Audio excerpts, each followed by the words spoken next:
off the flash on your phone if you're going to take photos. Totally fine to take some photos of your student reading, but maybe not the flash. It can be a little distracting. Also, silence your phone. Okay, so welcome. We're going to begin this afternoon of 2 readings with our juniors reading. We have 16 junior students. So far at the Governor's School, they've taken nonfiction with the amazing Scott Gould right there.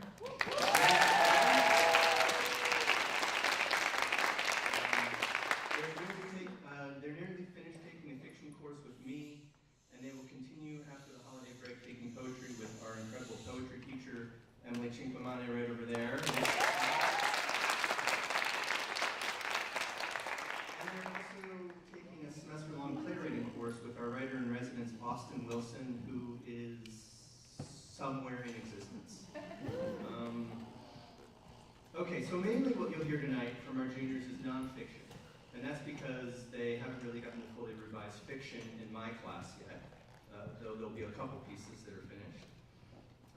So you'll hear these pieces, but what you won't see is what they've been doing over the past 16 or so weeks, which is reading a ton. Like in my class, 30 stories, the equivalent of maybe 3 books, by the time we finish the 9 weeks anyway. Analyzing that reading, trying to figure out how nonfiction and fiction works. And I've seen them doing this in my own class now for 7 weeks. And I've given these students incredibly difficult stories. Stories that I would teach to college juniors and seniors, which I do teach to college juniors and seniors. They've struggled with it, engaged with it, and every time risen to the challenge of understanding it intellectually and emotionally. And because of this, I can see their own writing becoming fuller, realer, and more complete. I'm extremely proud of them all, and I hope you will feel the same way after this reading. So please sit back, enjoy. Our first reader is Tegan Edwards.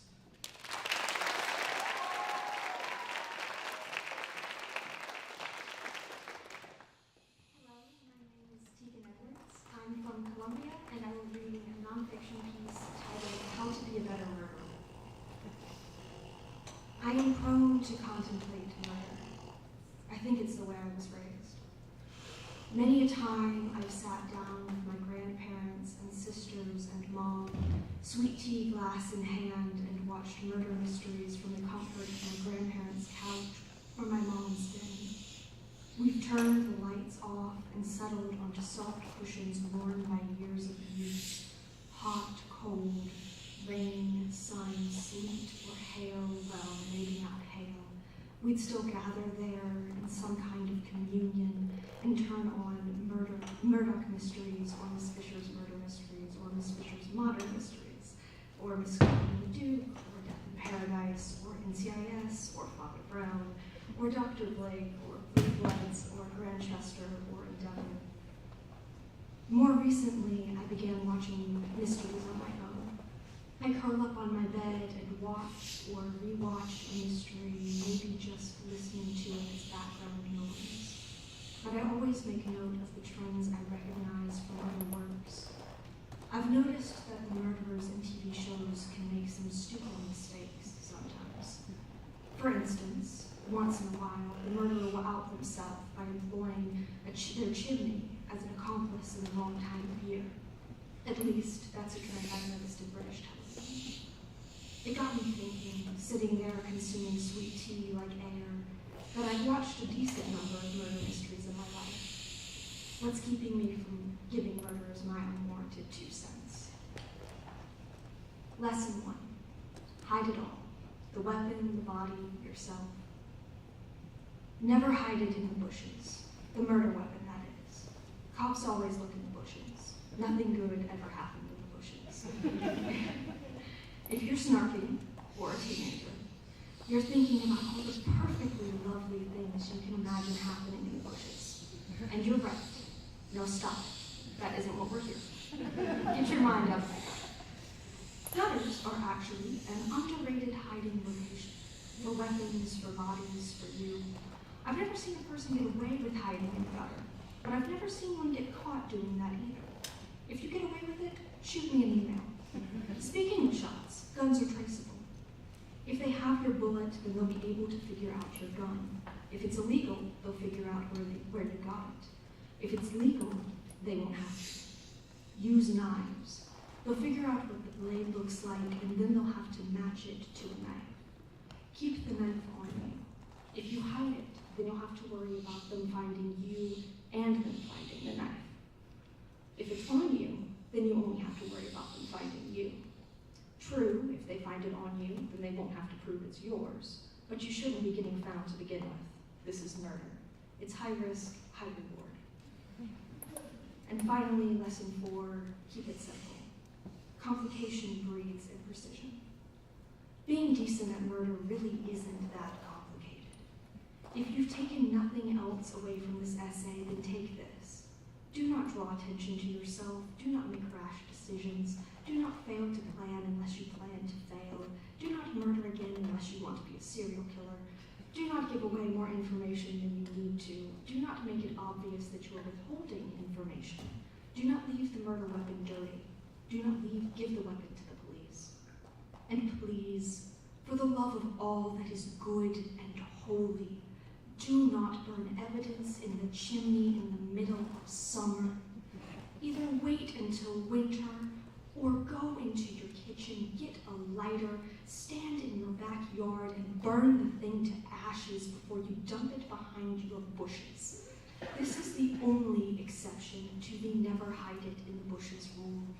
If one hides it in the bushes, then one must hide it well. And besides, anything's better than the alternative. You have no idea how many people get caught because they decided to burn evidence in their fireplace in the middle of a freaking British summer. Thank you.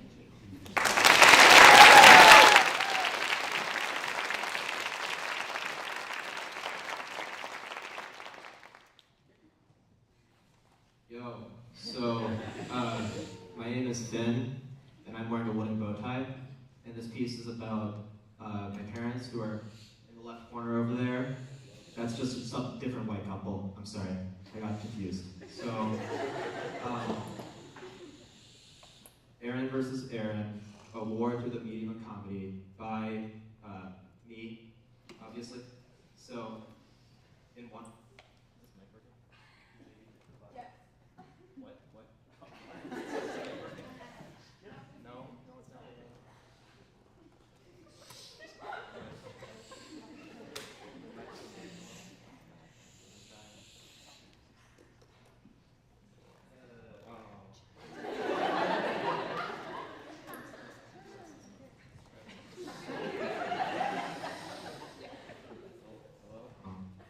Oh! Hey guys! It's working now.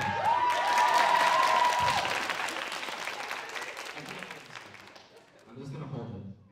So, Aaron versus... Is it working? Okay. Aaron versus Aaron, a war through the medium of comedy by me, obviously. So, in one corner, we have Aaron. This parent is a high school science teacher. And in the other corner, we have Aaron, the other parent, who is also a high school science teacher.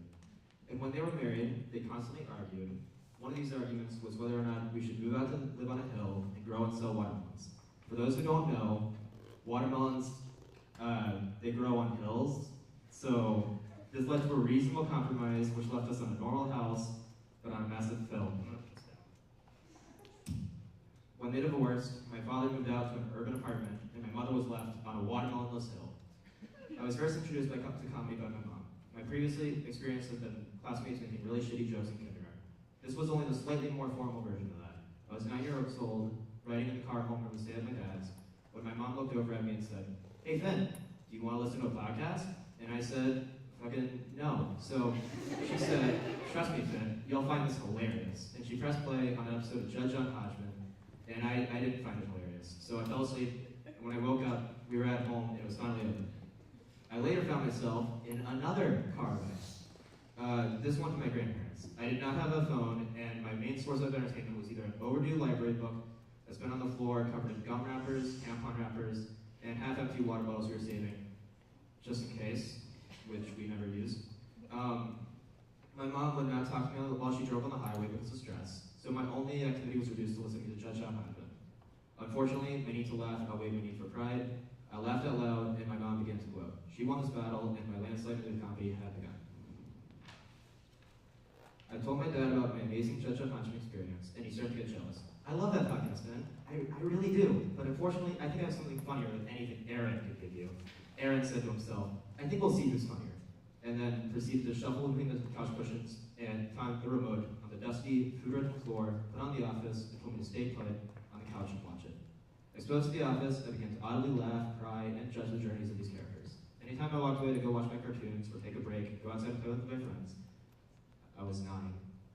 He pulled me inside to continue experiencing what he considered a full childhood of sitting still downstairs while he napped. I finished The Office and was back at my mom's. I told her about The Office and how it was the funniest show I'd ever seen. She responded, Finn, your father has an amazing sense of humor, and honestly, that's something I loved about him. But I think I know a little more about comedy. Watch this. She proceeded to hand me a laptop with Parks Mac on it and said, Finn, Gil does this so much more than The Office. I was left alone at the computer while she took a nap, and I watched it over the course of 2 weeks and loved it. Went back to my dad's, and in the car, I told him about how Parks and Rec was the most funniest thing ever. I was 9, and he said, Aaron has amazing taste. I think I would know. She married me, huh? And then he waited for my laugh, which I faked, just like many of you are doing now. But this is true, pure comedy right here. He put in a shiny CD, and I was instantly taken from my dad's beat-up car with droopy ceilings and no air conditioning to a front row seat in San Francisco, watching, listening, and laughing with John Mulaney as he performed the top part. In my head, I was surrounded by happy people, and it was hilarious. A lot of my personal humor originated from that album, and my dad won this battle. Throughout the following year, I started pushing to live with my dad a lot more, once a week rather than once a month, and we would spend our days just driving and listening to John Mulaney together. Before I knew it, it was Christmas. I was about 11, and I received a new medium copy, written copy. I received a copy of Ali Broch's Hyperbole and a Half, and took 2 things away from it. I spelled fucking, and how funny words on a page can be.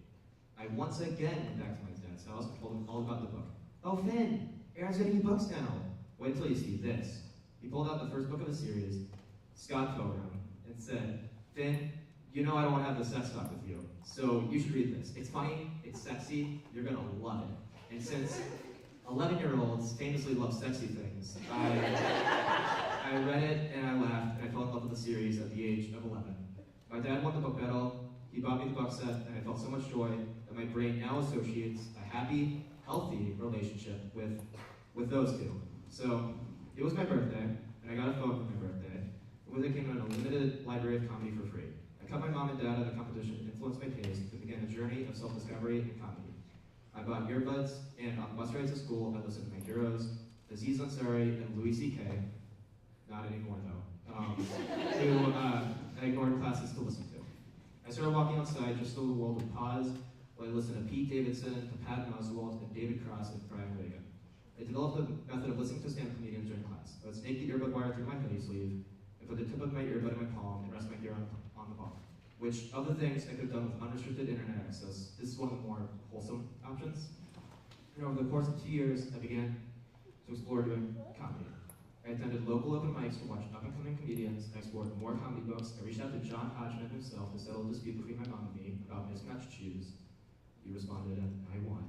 So I tried to write stand-up comedy, and I've been trying to force myself to speak at an open mic, with the goal of becoming a future pawn of another pair of divorced parents to force upon their son. Thank you, and goodbye.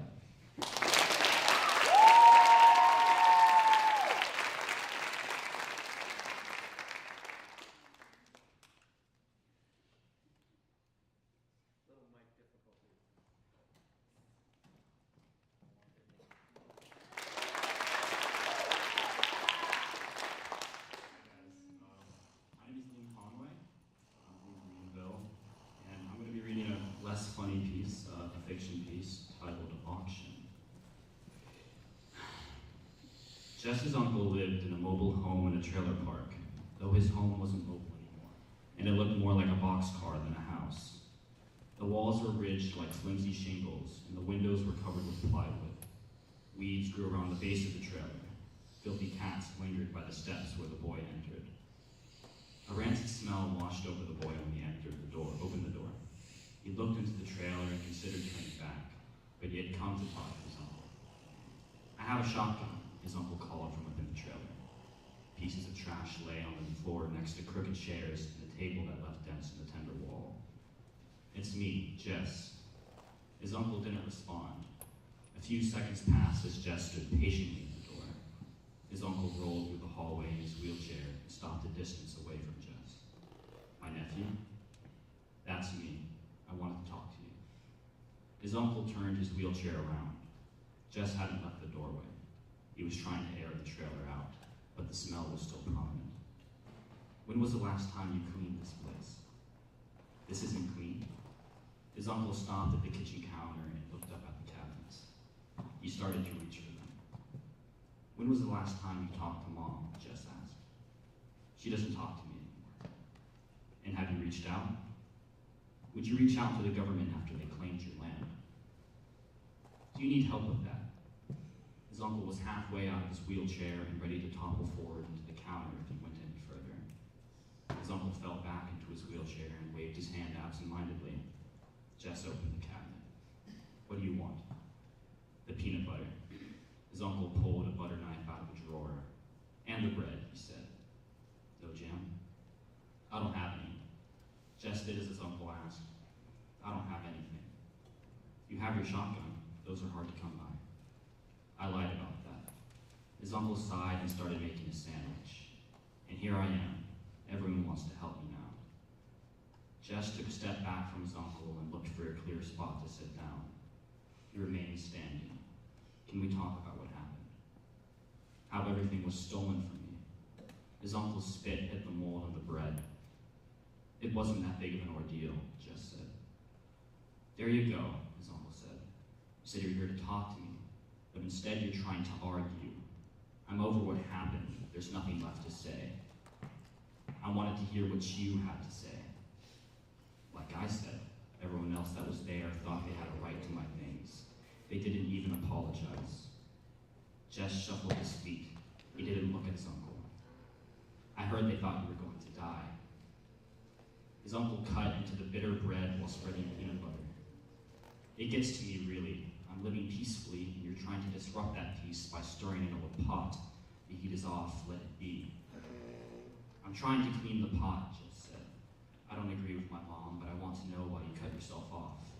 You said you were over it, so why won't you talk to us?" "Because I don't want to associate myself with thieves. You wouldn't either. The difference is that I don't think family deserves special treatment. You're normal people, just like the rest, just like strangers." His uncle folded the bread in half and turned his wheelchair around to face Jess. "I don't want to argue with you, but I also don't want to be friendly with you. You should leave. If I could take back what my mom did, I would." "You can go," his uncle said. He turned his wheelchair away and just remembered when his uncle had first gotten out of the hospital. He had the same look on him as he did now. His family auctioned everything off, and Jess had been there, unsure of whether he should intervene or let it be. When his uncle came home, everything was empty aside from his sister, who ordered the last of his things to be moved out. She stood frozen, knowing she'd be caught. "Those things were mine," she had told her brother, then her son, Jess. When she told him this, he didn't know what to say, other than that he wished to see his uncle. He was there now, receiving the same treatment the rest of his family had. His uncle started moving, and soon enough, Jess couldn't see him. He could only smell the residue of his uncle's cologne. Jess went back to his car, parked away from the trailer. His mom was waiting inside, smoking. "He didn't listen," Jess said. "Stubborn prick," his mom said, and flicked her cigarette out the open window. Jess didn't look at her. "He made good points." She coughed, sat up. "I couldn't care less. You're the one who dragged me out here. Why did you steal from him?" "Doctors told us he wouldn't make it. I thought it would get a head start on the whole thing. I didn't mean no harm." Jess shook his head, put the car into gear, and pulled out of the grassy park. His mom kicked her feet onto the dashboard. Jess noticed her matted hair and stained shirt. Did she grieve while she emptied his house? Was she relieved when he came home, finding his things gone? His life auctioned off like she had made a profit from it, like it wasn't a life at all. She must have spent everything. Driving away, the remaining cigarette smoke drifted outside, dissipating in the cold air. Thank you.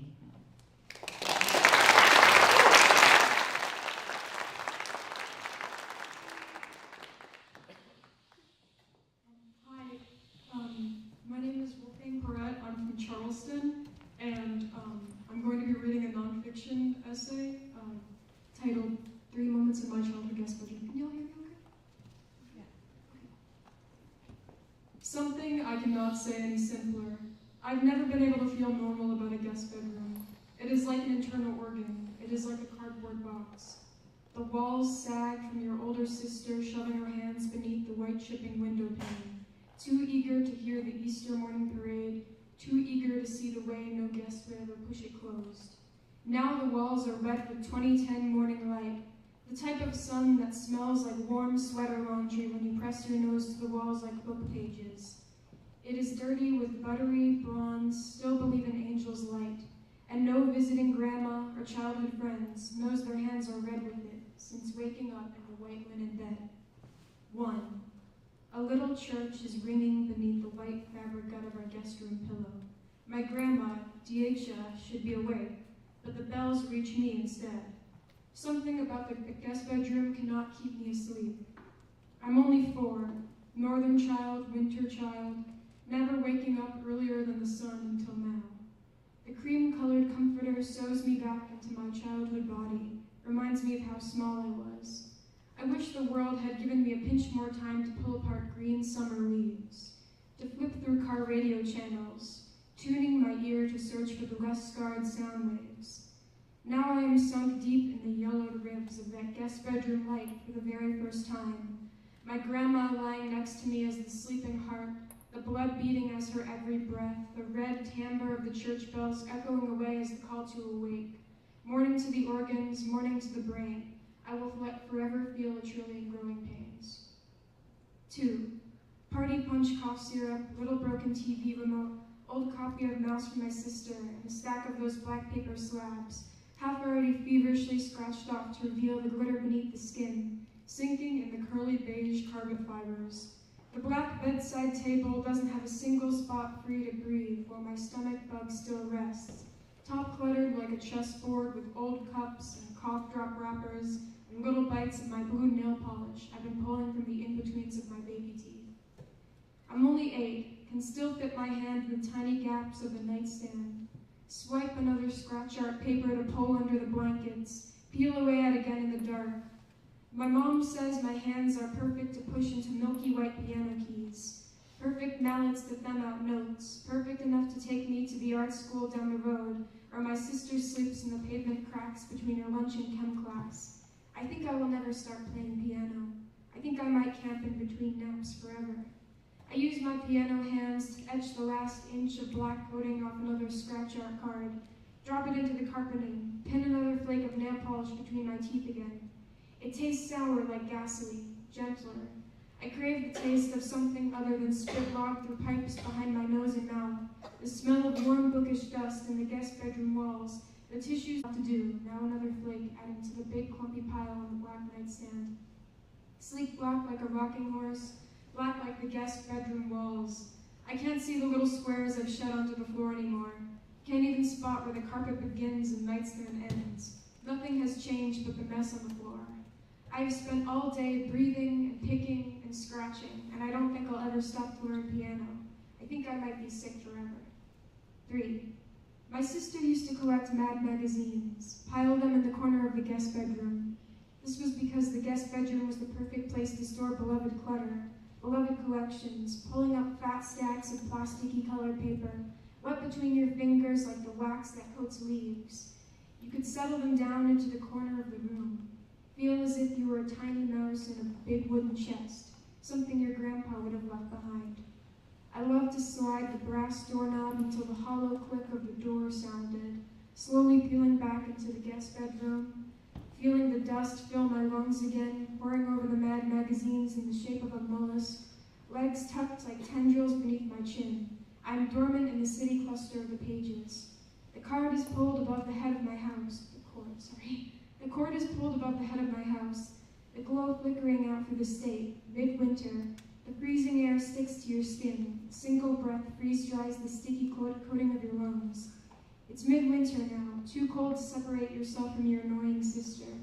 She creaks the door open to flip through her collection, spotting the conch shell shape of now 7-year-old me, coffined in beige blankets from the guest bedroom bed.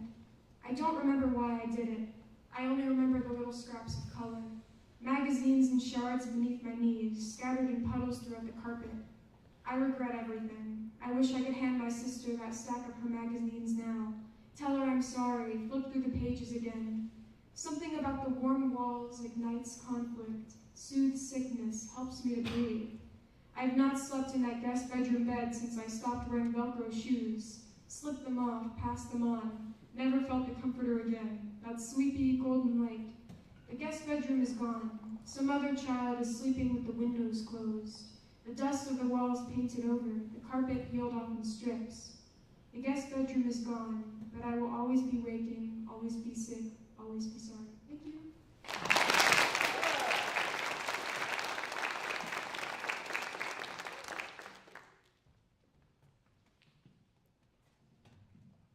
Sorry, I'm a little tall than most, so.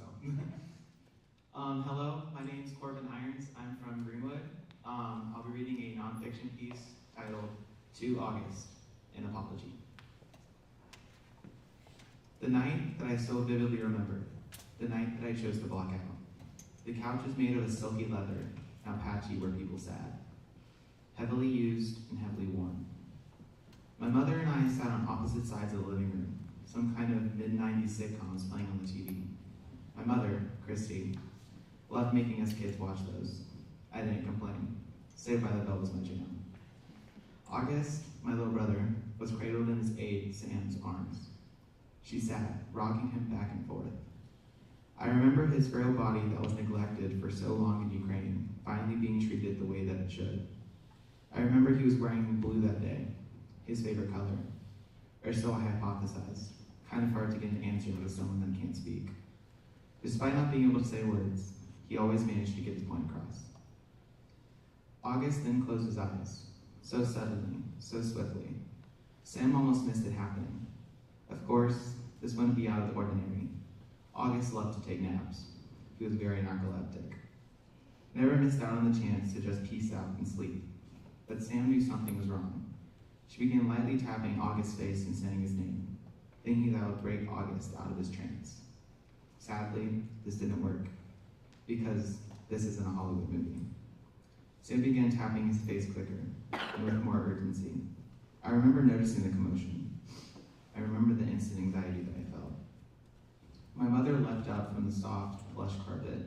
Worry and panic began to captivate every neuron in her brain. I had never seen my mother anxious like this, so it horrified me. The panic spread quickly and took no prisoners. The only thing that was on my mind was, what can I even do? I slowly pieced together that this wasn't just another one of August's small moments. I remember this time being unlike the other times he had slept. So, I jumped up from the red love seat that oddly smelled like urine. I ran to August as my mother asked me to give him space. So, I did. And then he got more space for me as he got in the car, then into the ambulance, then off to the hospital, then another ambulance. Then he got an excuse to not show up to a single family reunion after that night. Lucky him. After I had watched the entire ordeal, I opened my Nintendo 2DS like nothing had occurred. I washed away that memory, buffed it away. I remember I felt that something bad was going to happen, despite my mom telling me everything's going to be fine. I knew it wasn't going to be. I had always been told to trust my gut, but I knew she was lying, as any good mother would in the situation. I went to bed with television static in my head. I woke up at 3 in the morning, sharp. My father told me about the news. I was hoping for good news, but it didn't come. My poor father had to listen to me scream and thrash in my bed. He probably thought that I needed an exorcism. I still feel bad for him, for what he had to listen to that night. Pure agony and grief rocketing out of my vocal cords, muffled by a pillow that barely suppressed my sadness. The next morning was quiet. Everyone was so loud the night before. The contrast was intense, our emotions messing up everything my family did for a while. I chose to pretend nothing had happened, Family friends from Louisiana came over, and I talked as if nothing was out of the ordinary. Nothing traumatized me, nothing made me cry, nothing made my mom cry, nothing made me feel bad, nothing, nothing, nothing. Months passed. I don't remember the exact date of the funeral, but I do know it was months after his death. Life blurred into a routine of tears and grief. The nights that I heard my mother crying in her bathroom became too many to count.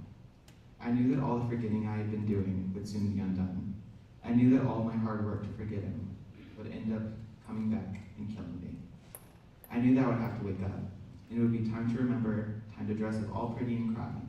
It was time for that day, time for that ceremony.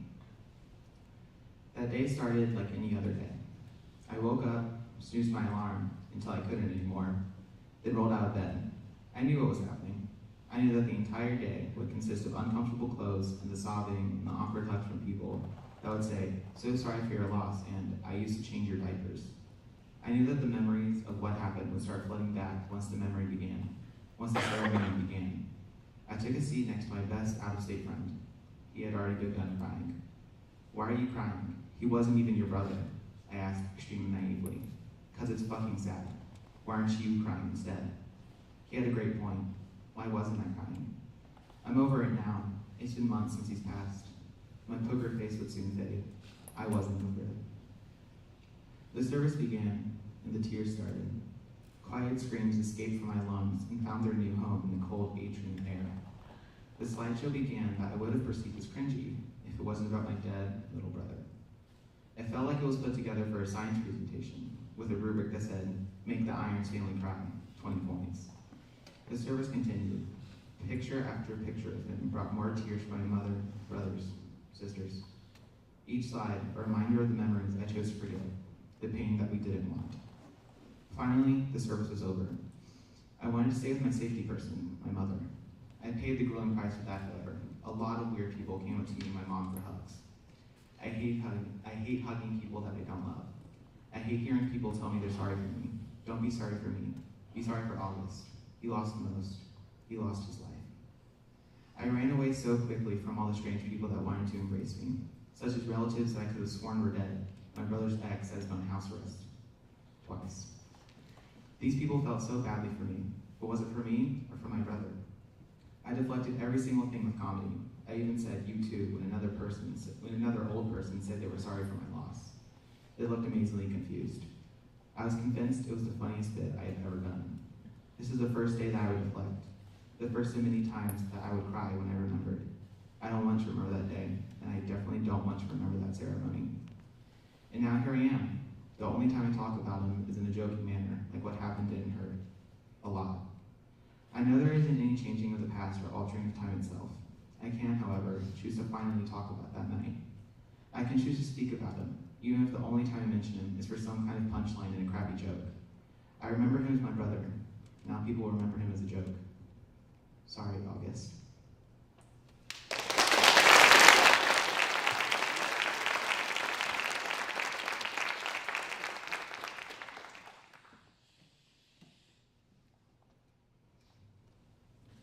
Hello, my name is Nicole Velasquez. I am from Clemson, and I will be reading a nonfic essay titled "The Fifth Chamber." My great-great-grandmother died of a broken heart asleep in her bed. There was an absence of a warm body to wrap her arms around and pull close to her chest. No snores or an accidental kick in the night to briefly wake her. She took her last cycle of breaths next to the shallow dent her husband's ill-figured head left in the pillow the last time he slept. Her heart stopped beating during the night. I doubt CPR or a defibrillator would have brought her back, even if her husband tore himself away from death's mystery and appeared swearing the Hippocratic Oath while making a bilateral decision in the 5th intercostal space, cutting all the way through her sternum, placing one hand underneath the heart and the other above, squeezing at 100 beats per minute, murmuring apologies for the blood soaking down into the mattress. He loved a woman whose heartbeat was reserved for him alone. She loved a man who knelt down to her left and held the delicate chambers and channels of her heart in his safe hands. 5 generations later, my feet pound the hardwood floors as I run to my mother's bedroom. I find her sitting on the very edge of the queen-size bed, rocking back and forth, the pain making her hunch over herself. The room is cool and pitch dark, save for the slivers of light filtering between the closed blinds. She yells for me between her drawn-out, sporadic breaths. She whispers, "Hit my back," and I move to sit behind her with my legs crossed. I scrunch my hands into tiny fists and use the side of them to beat my mother's back. I attack with double-edged accuracy. My arms start to burn and my hands sweat, but I only stop when she tells me to. Strangely, I didn't want to. The repetitive action makes me feel strong, useful. Day after day, I beat her back until finally the surgeons open up her heart. A steady hand inserts a plastic tube through an artery in her leg. The dye in her veins light up on the monitors. A balloon inflates in her artery to open the blockage. A stent, the object to open her heart, is left behind forever when the balloon is deflated and removed. The open heart surgery happens 5 times, planting a total of 11 stents. Despite all this, her chest still spreads with pain. The tedious tasks of everyday life, like laundry, cause her to wince and place a nitroglycerin pill under her tongue. The walk to the on-site laundromat is short, but she limps when we reach the door. While we wait for the laundry to finish its rinse cycle, she leans on my arm, and I grasp her hand because her legs are weak tonight. I thought I was fine. My heart never skipped a beat, except when I looked in the eyes of a boy I liked, or hid under blankets during a thunderstorm. My heart was whole when my brother and I talked and made jokes together, or when a little child walked past me and said hi. But once, a person I will always love, because there is no other choice, did not hesitate to tell me I have something wrong in my heart, to tell me I am missing something while she harshly tapped her chest like how I tapped the syringe of my mother's insulin. It was a small mercy that these unsparing words injured me at night, so I could lay in bed, flat on my back, unmoving because I am sure I would have been unable to fight through the day. Maybe I do deserve the words that pierce my pericardium, all the hate and the envy and the sadness seeping out and pulling in the cavity of my chest. I will spend the rest of my life searching for the missing piece of my heart, searching the ground and sky, my lover's hands, parties and hospitals, written words. If my heart breaks because I turn out no better than who I was before, then give me a new one. Cut me from my hidden Adam's apple to my navel, and crack my sternum in 2 jagged halves. Place tube after tube in my chest, and bleed me into a bypass machine. Note the time that passes while my diseased heart is stopped, then cut my arteries in half, leaving them exposed and ending in nothing. Sew the heart to the severed veins. Please, do not let me die in a cold sweat alone next to a shallow den and a pillow. Finally, set my heart's rhythm to iambic pentameter. Make me well again.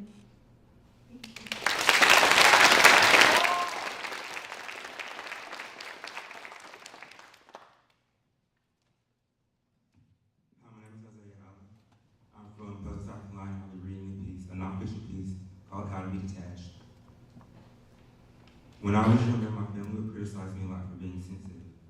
Anytime I showed any emotion, they'd be quick to belittle me. I wanted to show them that I was tougher than they thought, and I did. Doing so came with a cost. I detached myself from anyone around me. If you're willing to risk it, I'll tell you I do the same. Here's how. Wear a mask so no one can see you cry.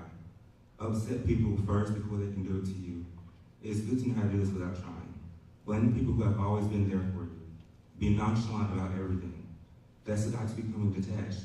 Is it worth it? Of course. More tips. Neglect everyone that cares about you. They'll think you're miserable, but in fact you're just cold-hearted. Speaking ill of everything may also help. I'm an expert at it. I have a cousin that can attest that. I love telling them to get hit by a bus. I was insuring for a good cry. You must get skilled in this. Is that a lot to do? It's not a lot for me. I have a thing about upsetting people. My dad, grandma, family, and friends. I don't do this on purpose, but sometimes people with big egos don't like that I'm big about myself. Although they do it too. My dad has the biggest ego. He reminds me constantly that he's an adult and doesn't have to answer to any of my questions, even though they're about things that have affected me. Don't I have every right to judge him? Oh, that's another rule. Be judgmental. Not caring about other people's feelings needs to be a priority too. Convincing everyone I am tough wasn't hard. With my friends that tell me about their broken love lives, and I tell them to get in touch with reality. They're never going to change, I tell them. The downside to this guide is to get straining living like this. I feel it. I feel it draining me. I want to start embracing change. I want to choose happiness over being tough. Being detached can often feel like wearing a mask that you can't take off.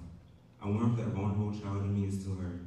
All the times I was told, boys don't act like that, or are you a girl or a boy?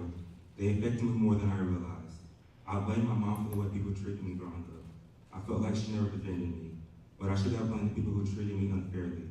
Being detached may require you to not show feelings around others, but when you're alone, they still hurt. They tire you. I think it's time for a change. Add connect, let people love you, choose happiness, understand people will always criticize you, love the ones that want to love you, and love yourself.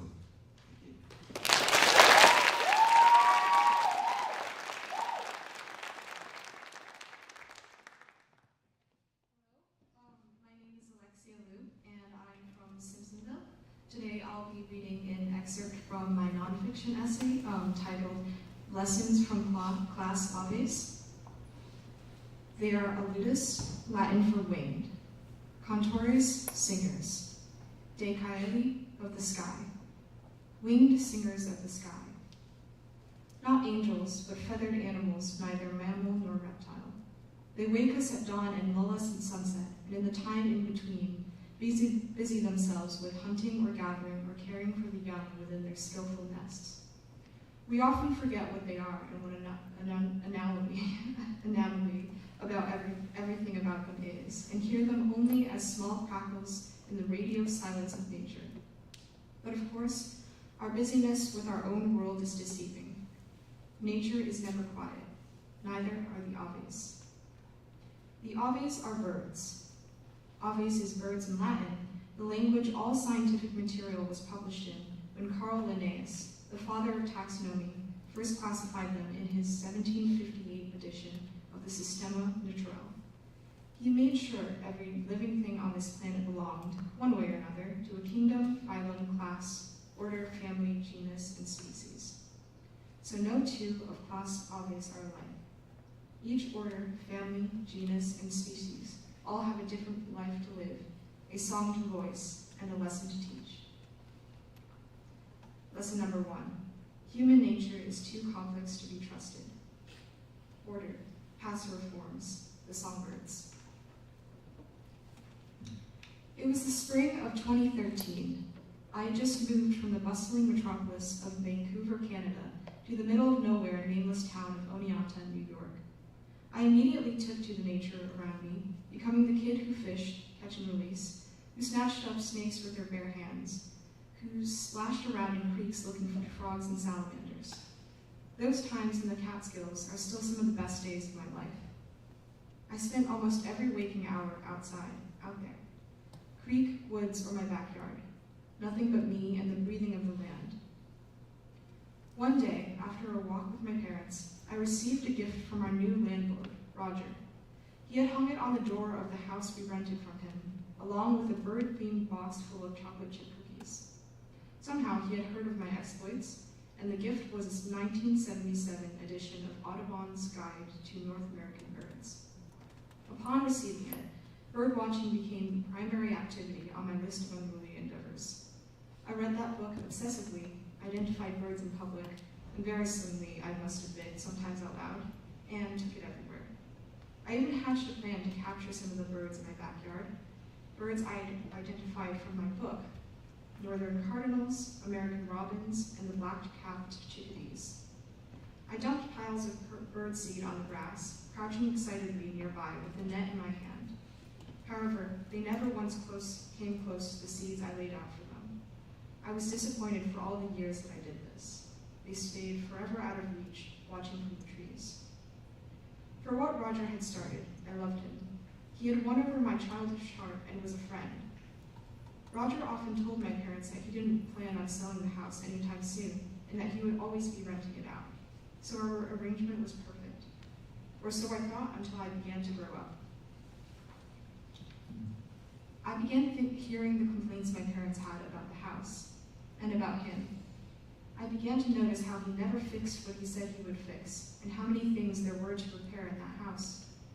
The basement would often flood from cracks in the unfinished walls, and whenever that happened, my parents would have to spend the night bailing water. And after every flood, Roger never followed through with the promises he made to my parents to fix it. It stayed that way for years. It wasn't the worst landlord experience. Manageable, but not amazing either. I still didn't dislike him, even for all the stress he caused my parents. The memory of his gift was too great for anything to overshadow it. Until the day he said he decided to sell the house. We had 2 months to either buy it or get out. He had given us no warning, no notice. There weren't any better options on the market, so we were forced to buy the house with all the issues Roger had never fixed. After all, none of the issues were truly life-threatening, simply inconveniences.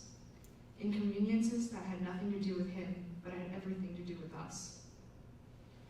This reminded me of all the birds in my backyard I had tried to catch when I was younger. I understand now that they were smart to stay away, to not trust human nature, as I had every intention to cause them trouble. I wouldn't have hurt them, of course, but they still would have gotten the lesser end of the bargain, being handled by a human child and scrutinized like a slide under a microscope. I don't think Roger was a horrible person, but his human nature was just as complex as mine. In a relationship where one has power over the other, a person will always have an ulterior motive, a protection of their own interests, and a certain darkness in their heart. Thank you.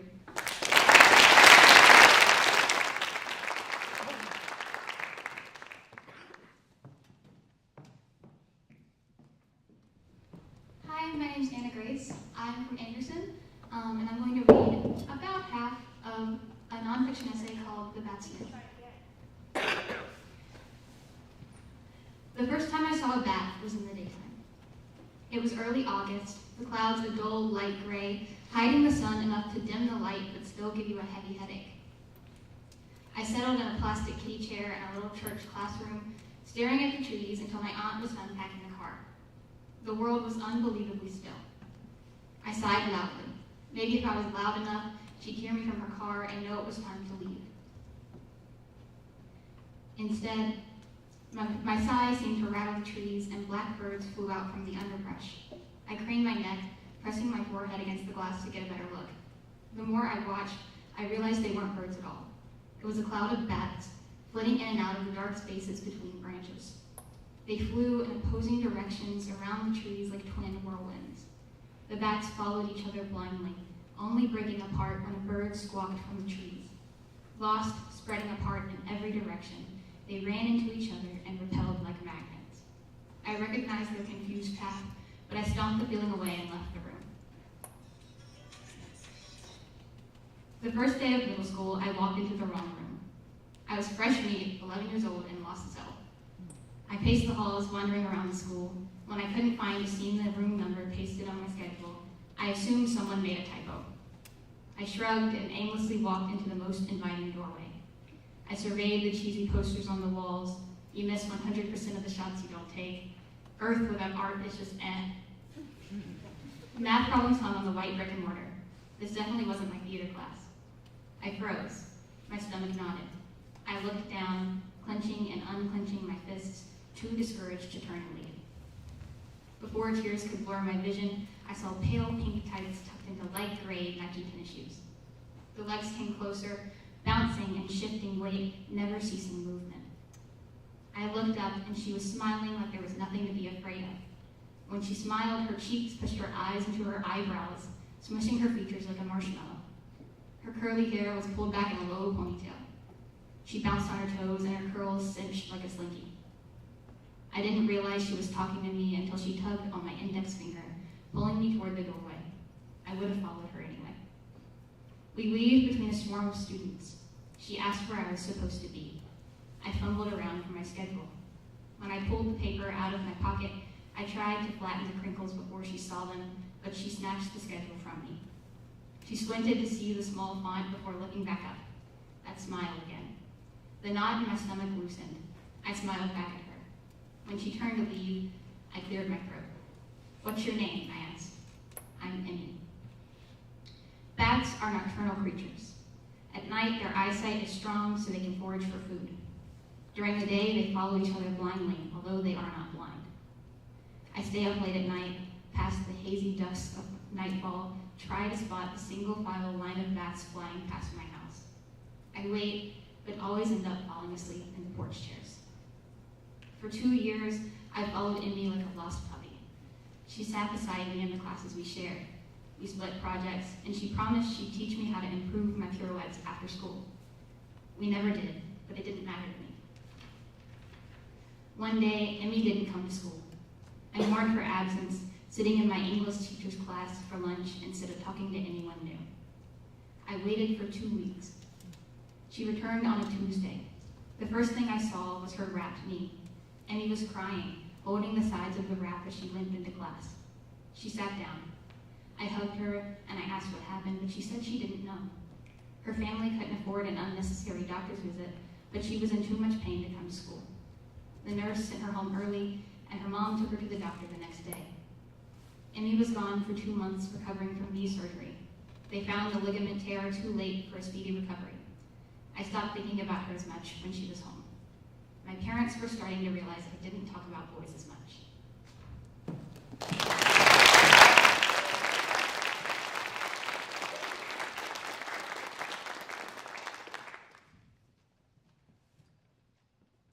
Hi, I'm Piper Green. I'm from Greenville, and I'll be reading an excerpt from a short fiction story titled Visiting Hours. "You haven't visited me in a while," she says, sitting down next to me. It feels like an accusation. "Work has been very, very busy." I take a deep breath. "I'm sorry." She doesn't say anything. She just fiddles with the tulips in her lap, the cheap plastic film they are wrapped in crinkling. "Why didn't you bring the boys?" She looks over at the family in the corner, the children watching as their mother and father play a game of chess. "They had a soccer match," I say. "It's visiting hours." "Wow, that's great. Does Will still want to be a soccer player when he grows up?" she says, chuckling a little at the recollection of our youngest son. "Oh," I say, thinking of how to phrase my next sentence, if I can somehow make it seem like she had been there all along. No, he's moved on from that now. He wants to be an astronaut for NASA." "Oh," she says. She sets the tulips beside her on the couch and folds her hands in her lap, looking up at me. I look at her arms and hands, bird-like in their slimness, and shakier than I remember. The same hands that packed their lunches, the same perpetually manicured nails that drove them to school. "How's the house?" "Good. Clean. The boys help." She nods silently. "Bobby started reading and has learned multiplication. Isn't that great?" "That's wonderful," she says quietly. She begins to pick at the seams on the side of her hospital gown. Hate that I'm missing that. Her eyes look distant, as though she's gazing at something far away in the distance. She got that look sometimes, even before the boys, on a date, at the dinner table, watching TV. I wonder where she goes in these moments. I wonder what she sees. I wonder how to get her back. I'm missing everything," she says quietly. "Are the boys mad at me?" "Mad? No, they miss you. Always asking when you'll be back from the doctor's. I try to make this seem funny, sweet." She doesn't smile. "Well, I'm mad." "What?" "At my family, I mean. At myself, I mean." "You can't be, you're unwell." She looks at me now, her face humorless and numb. "Yes, everyone tells me how unwell I am. I just meant, you're getting better." I reach for her hand, putting mine on top of hers. Her skin is cold. She grabs my hand and squeezes it 3 times, like she would before we were married. "Richard," she starts, then shakes her head and sighs. She begins again. "I don't think I'm getting better. I don't think I ever will. It feels like I'm stuck here and that I'll be here forever." She frowns at me, her face scowling in concern and frustration I can't tell. She reaches out with her other hand and starts to pick at the tulips. I think of our trip to California before the boys were born. I think of the drive back across the country, taking turns driving while the others slept or worked, the radio perpetually recycling the same tunes over and over. She sang along every time. I think of how after the kids had been put to bed, we would sit on the couch and she would put her feet in my lap and read me the newspaper. How her toenails and fingernails were always the same color, though how she found the time to paint them, I don't know. She was always mysteriously put together like that. How she liked to hum songs in bed in the morning because it made me happy. I wish I knew how to make her happy. You won't be in here forever, don't say that. She looks at me a long, silent moment before gazing off in the distance again. We sit on the couch, slumped with the weight of what could happen, what might happen, what may not happen. Thank you.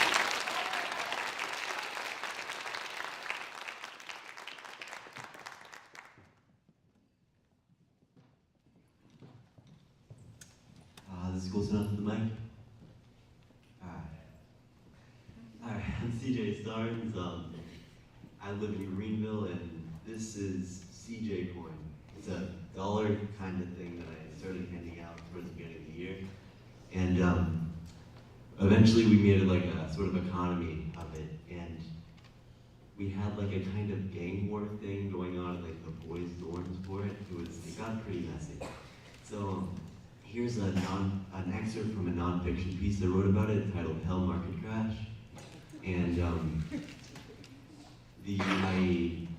for privacy's sake, I put initials for people's names. So here we go. The first rays of dusk shine from behind M, from that dim dorm room that M invites me into. L gives me a look against it. M's saying that this is a one-on-one conversation for now, and I'm thinking that M's only giving information that I've already got. I step inside, leaving L behind. I cross my legs on M's dorm room floor. I tell him to sit down. I tell him that I've got this thing where I can only have a serious talk with a man on my own eye level. I'm convinced I'm making a power play. I've convinced myself that I'm in control of the situation. The ransom note. Oh, I know that was you, M says, choosing to stand. He eyes my pocket, the outline of the entire stack. What you fail to realize is that I know there isn't any more than that. You have just brought all of the CJ coin to me. The door to Jay's room is locked. I am blocking your only exit. I may be the cornered one, but you're the cornered animal. I grasp for any straw. You're shaking and sweating. Your reign is over, he ignores me. He pulls out his stick from behind his desk. He beats the stick against the ground. But it's not all bad.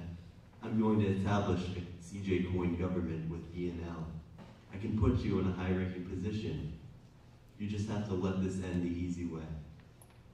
Somebody taps against the door repeatedly, 3/4 time. M slowly turns. He wedges his bicep between himself and the creaking hinge. He cracks it open, stick within reach. It's me who sees the face in the seeping light first.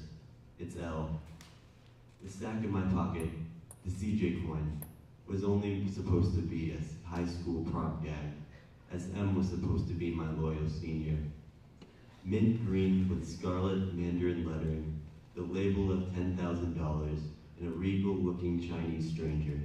Upon later research, the Jade Emperor, monarch of Padman Taoism. The Hell banknotes, the only English on the bills, were hilarious in an obscure, ambiguous way when I bought them in bulk at the Asian supermarket, with no packaging or cashier commentary for context. It felt like a gag in its own language, too. I didn't think I would be appropriating anything, and neither did I foresee the chaos to come. All I saw in the regal stranger's eye was opportunity. So I started handing out the dollars with a fist bump. These were the perfect icebreakers. This was a boarding school, something closer in quarters than the public schools where years seemingly went by between the buses home and back. This was the perfect environment to express a more conceptual sense of humor, the greatest possible environment to express more of myself.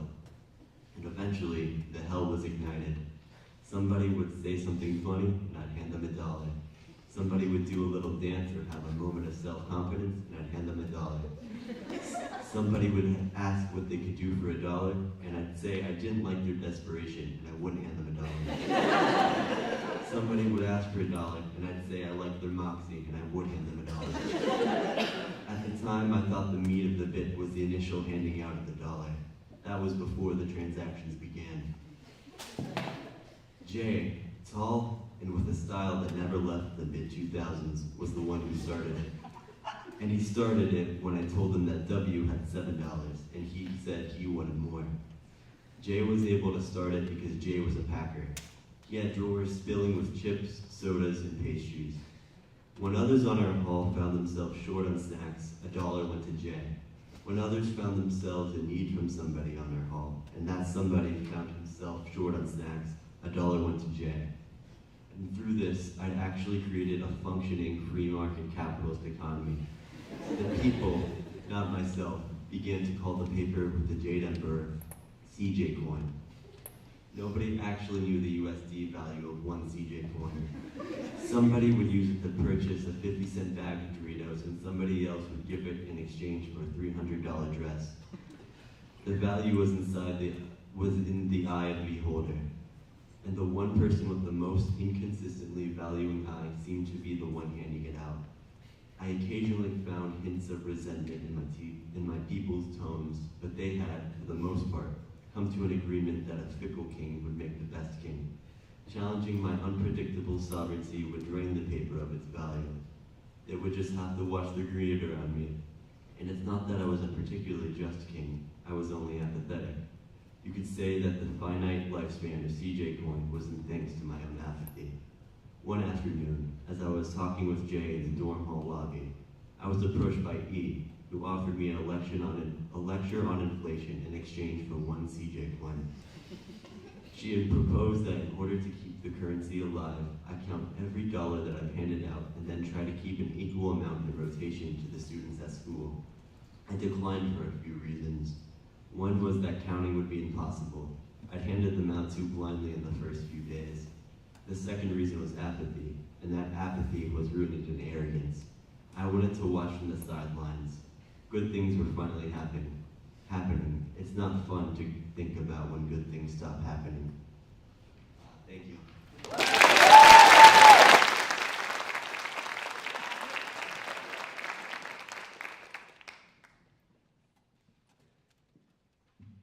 Hi, am I close enough?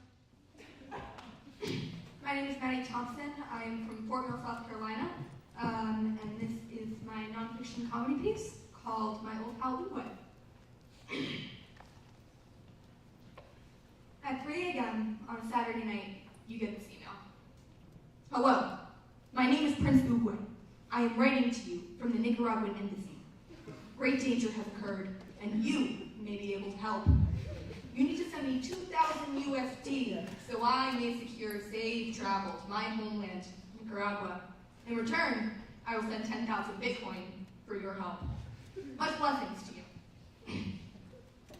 Now, you don't know how this message got past your spam filter, nor how a Nicaraguan prince has access to your email address, but this is the funniest thing you have ever read and requires your utmost attention. So obviously you write back, well, greetings to you.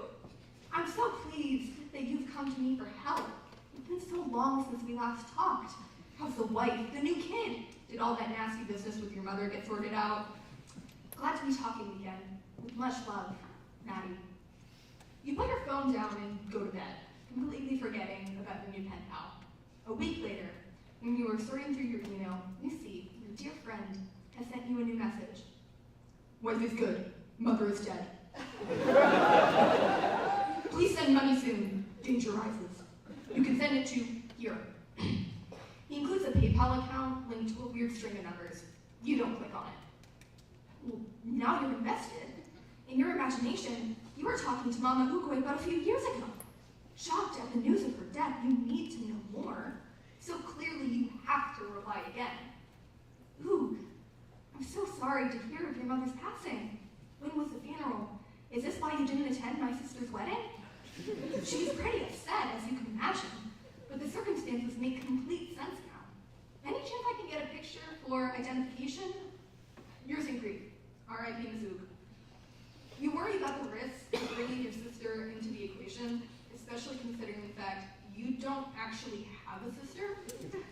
Then you remember that you're talking to a fake Nicaraguan prince about his fake dead mom and decide that this is the correct move to make in the long, long game of email scammer chess. A week later, you get a report back. It is Uguay, not Ug. Profit address is added. Update me when payment goes through. Blessings. Attached is what seems to be a fuzzy picture of a driver's license, where the name clearly says Edmund, and the photo is suspiciously removed. You call the phone number that's on it, and are answered by a disgruntled Ben & Jerry's worker in Ohio. You hang up. Well, first of all, now he isn't even providing the correct information to send him the money he asked for. Rude. Your response to Uguay is akin to this. Oogie boogie. I thought we were closer than this. I forgave you for my sister's wedding, and I forgave you for that hot summer night in 06. But I don't know if I can forgive you for this. After all we've been through together, and you treat me like this? I'm hurt, Uguay. I'm hurt. And you don't end with the kind send-off just to make a point. What a jerk. His reply. Maddie, did not mean to hurt. Stress is rising with danger. Apologies. Have you sent payment through yet? Blessings. You read his message and understand. It's gotta be hard being prince of a country that's, democratic. This thread of emails continues for almost 6 months. You stay up until 2 a.m. to read the latest message from Uguay every night. You've canceled plans and neglected homework to scroll the soulless void of the Gmail interface for hours. It doesn't ever seem to cross your mind that perhaps you're putting a little too much effort into a conversation with someone who's most likely speaking to you through Google Translate. It's in the middle of your best friend's birthday party when you retreat to the bathroom to write a message. Write a message to your strange Nicaraguan pen pal that it dawns on you. This has turned into a month-long, all-enveloping, inside joke with yourself about a scammer on the other side of the world. This is just sad. So you put the phone down and go back to the party. When you get back home, you settle into bed and check your email out of habit. The tiny blue dot signifying an unread email stares at you as you begin to read the latest correspondence from your dear friend Ugawala. It's then you know it's time. This is where you and Uguay need to separate. Ugawama ding dong. I have something to say. I think it is time for us to part. It's not you, it's me. I will miss you deeply, but this cannot keep going on. It's too hard. I need to focus on me right now. I'll always remember the memories we've made. Don't you forget about me. Perhaps we'll talk again, but for now, let this be goodbye. Many blessings to you as well. Booger booger. You shut off your phone and go to bed. When you wake up the next morning and check your phone, you see notifications from Gmail. Good greetings. I am Jefferson Thomas, and I have strong investment opportunity for you. I work with Royal Philippine Bank and need your help to start up this strange business. You begin to write a reply.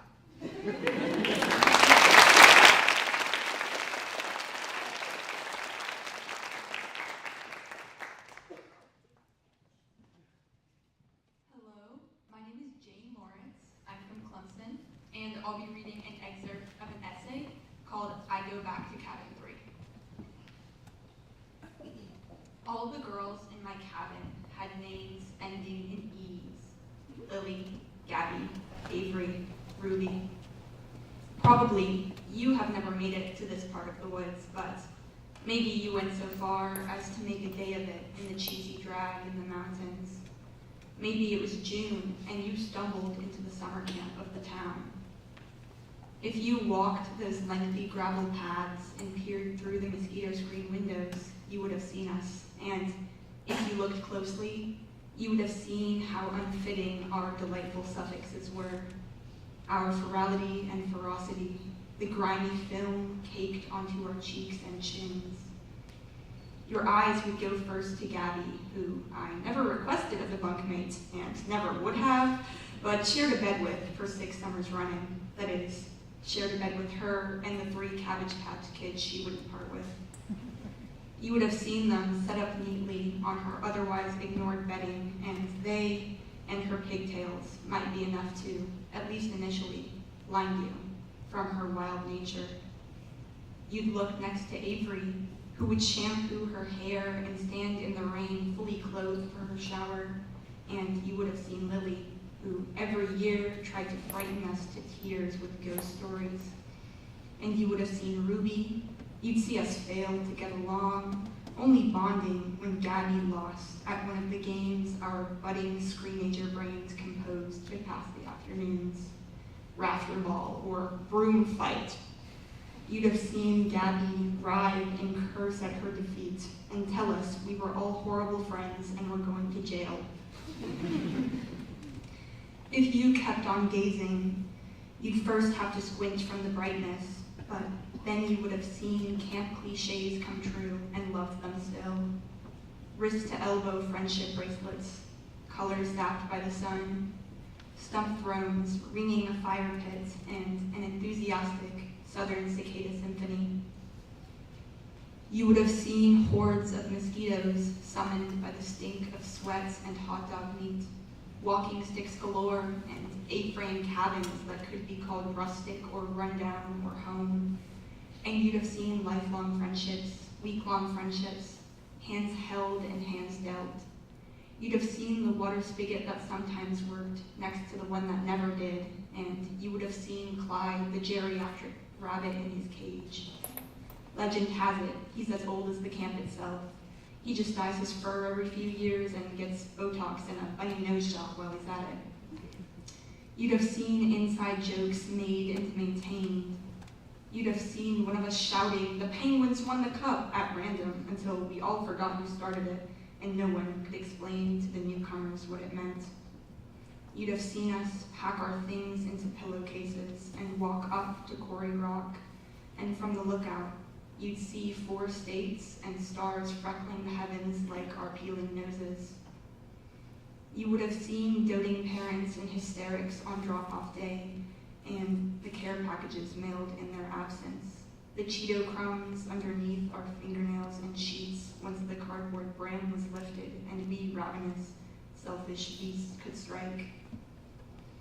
You would have seen horseflies scheming around our temples, and victories and traditions, and the ever-growing lost and found, and, if you didn't watch your step, you might have skinned your knee on some gnarled root or rock.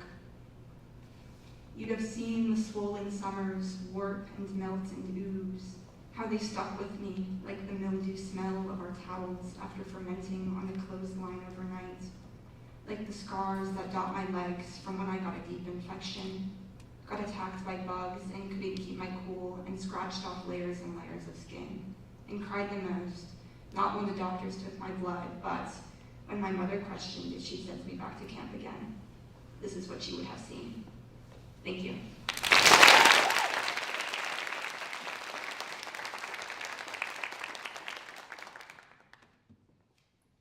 Hi guys, my name is Nora Byers, and I'll be reading a nonfiction piece called Honeysuckle Lips about my hometown in Easley. You begin to hate honeysuckle. You hate the click of the stem pinched between your cracked, dirt-stained fingernails. You hate the way the nectar drips down onto your lips when you slip the style away from the petals. That's not all you hate. You hate the way your mother says your first name, then your last. You hate the way you pronounce words like crayon and and. You start to hate the sound of your own voice. Even more, though, you hate suppressing it. You, along with every other breasted, ponytailed individual in your area, have never been allowed to use the public restroom in the gas station at the end of the road. You all know your neighbors like little girls, and you all know they didn't make it past 9th grade. Here, fields always need tending, and horses always need beating.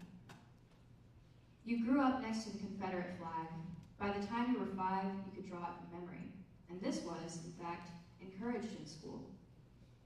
Your mom tells you it's wrong, then you are resentful because, after all, this is your neighborhood.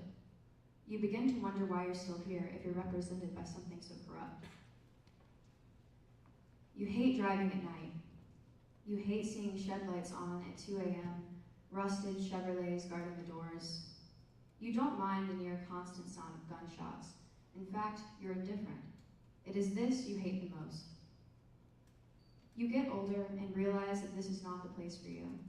So you begin to hide in cities and coffee shops. You watch people congregate over iced lattes and critically acclaimed novels. All you see in them are the swarms of tadpoles, huddling in puddles and pondweed, washed out from last night's thunderstorm. You drift away from Cat Stevens and the smell of your dad's old guitar, the only thing that remains polished. You stop laughing when the cracked leather seats in his Wagoneer tickle your thighs. You stop climbing that tree in your backyard where you used to perform Simon and Garfunkel to the birds.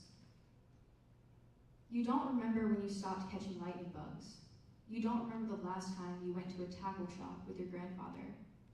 You do, however, remember the smell of the melted plastic worms decorating the shelves. You remember the night crawlers on sale next to the register. You remember clutching a styrofoam bucket of minnows, your hands greasy and still coated in a thick layer of baby fat. You grow up, you leave. You leave the gas station, the tackle shop, the Wagoneer. You tell yourself you don't miss picking persimmons. You don't miss biting into the far from ripe skin, your mouth filling with cotton. You don't miss rinsing the fruit off your tongue with your dad's cheap IPA. You don't miss tea and rocking chairs and the camcorder that followed your every early move. Dogs shrieking ravenously through the neighborhood, chains clinging to their necks. Spending August afternoons harvesting muscadines for wine. You don't miss driving down the road, windows down, to the Jocassee gas station where you would buy Red Bull and beef jerky. You don't miss skinny dipping, watching the way smoke bends the air. You don't miss the smell of bacon and grits every morning and the sound of Tom Petty on the record player creeping up the stairs and into your room. You don't miss sipping pot liquor from a dusty Christmas mug. You don't miss the nightly symphony of cicadas, your bedtime song for the past 17 years. Now you try to get used to sirens and yelling and construction. Here, it's normal. In your hometown, the sound of an ambulance means her grandmother died. In your hometown, you know exactly where to go and who to call, because in your hometown, distance is measured by the voices echoing down the hills, bouncing off dog houses and seeping through chain-linked fences. You don't miss these things because you can't. You remember that your hometown is not the place for you. But when the rain falls and you can smell the earth hiding far beneath the pavement, you remember tadpoles. You remember the cicada song. You remember the honeysuckle. Thank you.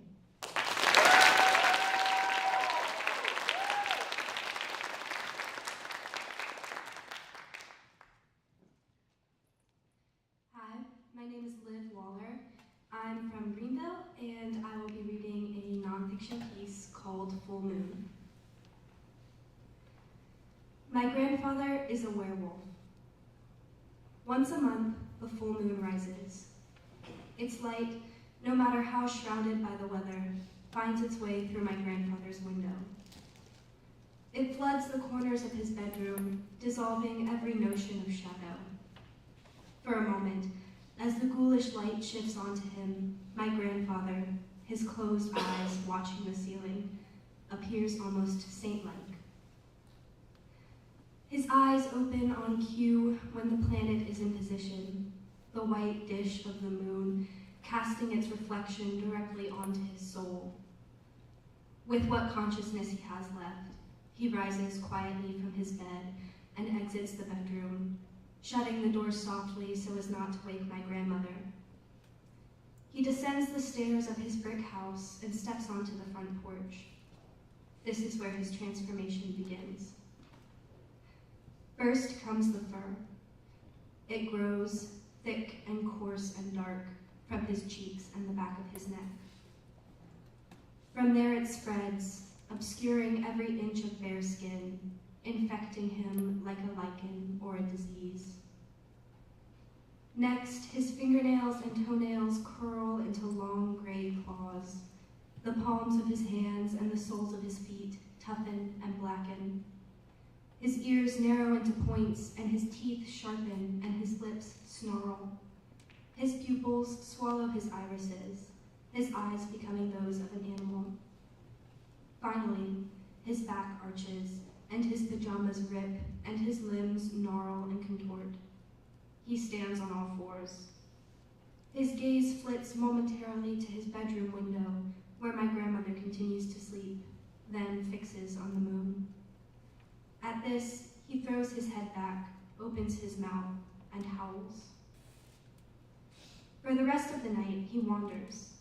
He kills a rabbit or an armadillo or perhaps a nutria. Werewolves must hunt to survive.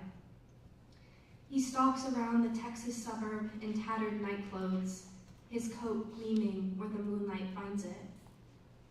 He squints his werewolf eyes, and in the moments when his humanity fights to the surface, he wishes he had brought his eyeglasses. He finds a high place and howls a second time, and then a third. His message is a simple one. When the sun rises and sends the moon to bed, my grandfather slinks back home. Before climbing back into bed himself, he sinks to his hands and knees and picks clumps of fur from the carpet. He sleeps for a very long time, leaving enough musky grime on the sheets that he knows they must be stripped the moment he rises. When my grandfather shares his secret with me, something clicks. I can't help but feel as if it all makes sense. If anyone were to be a werewolf, it would be him. I have questions. How common is it? Does he have any werewolf friends? Is one born a werewolf, or is it learned? Is it hereditary? When we leave Texas and my grandfather, these questions have not been answered. The flat suburbs are replaced by blue mountains, a habitat which is not, I decide, ideal for werewolves. Werewolves prefer newly paved roads and yellow lawns and street lamps, things which remind them, beneath the fur and claws, that they will be human again in the morning. The mountains, too, become a thing of the past as we relocate further south. It is here that I begin to contemplate change, something about transforming and revealing, something about the things we would prefer to keep hidden, building up like ingrown hairs beneath our clean, bare skin. Something about the things we inherit, none of them by choice. It is here that I watch the moon come to term each month with a wary eye, inspecting each strand of hair I pull from my clothes. And it is here, as the light of the moon and the flickering street lamp mingle on my face at night, that I say a silent word to my grandfather. Something along the lines of, "There is no cure, is there?" Thank you.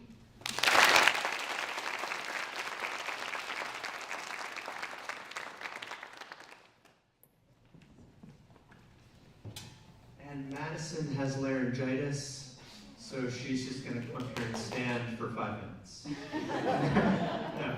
A big round of applause for all of the students. And Madison, you're here for thank you all. We have readings, senior readings at 6 o'clock tonight. Please come out for that if you happen to be staying around. Otherwise, have a good afternoon, and thank you for coming.